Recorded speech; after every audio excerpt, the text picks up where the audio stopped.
bull markets usually die for one of two things. One, a recession. Two, rapidly rising interest rates. Neither of those seem on the horizon, so do you think that this bull just ambles along?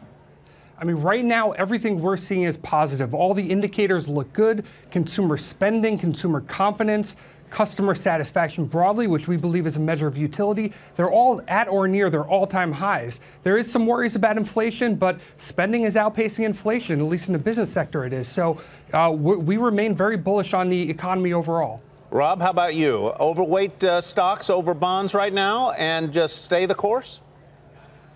Absolutely, Tyler. And I think, when Bob Pisani was mentioning two factors, rapidly rising rates from the Fed as well as recession, those can really be connected in a lot of ways. And because eventually, and not anytime soon, but eventually the Fed will probably raise rates and overshoot their target and push the economy into a recession. And of course, the stock market would correct well in advance of that. But I'm with Phil and Bob. I've got a target of 3,000 on the S&P 500 this year, 3,300 next year. So yeah, it's full steam ahead. Phil, you can be a believer in the continuation of this bull run, but you might not necessarily believe that there's a lot of reward to the upside when you take a look at the risk reward and the balance here. What's your take on where we are in the markets? And if you had to put, name your sum of money to work right now, would it be invested in stocks?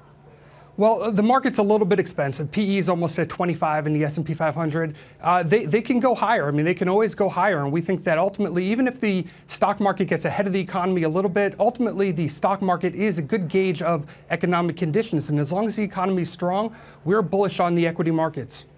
You're bullish on technology specifically, Phil. I mean, should we be concerned perhaps that there is over ownership, if you will, across ETFs of these handful of tech names that have led us higher? Does that matter in terms of the characteristic of these later stages of the bull run?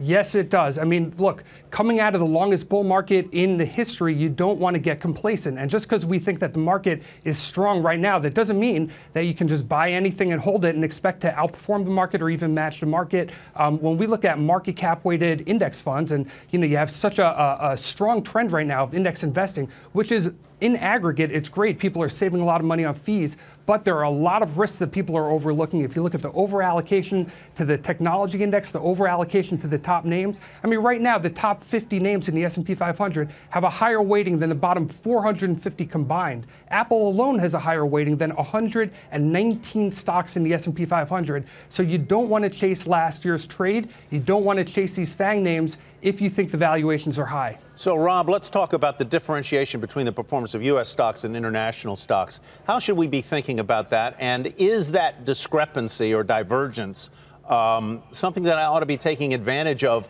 by putting money to work internationally or in emerging markets? Well, Tyler, and I guess my theme related to that, I'd call it trade war insurance. And yes, we've had obviously, and I've had an underweight on the international space for some time related to rising dollar, trade war insurance, what have you. And your question is, should we start shifting some of that? I think it's a little too early for that. So I would continue for U.S. investors to underweight the international space. And another piece of this trade war insurance is overweighting small cap growth stocks versus large cap value stocks, because the large cap value stocks tend to be the big multinationals that could continue to be hurt in a potential trade war.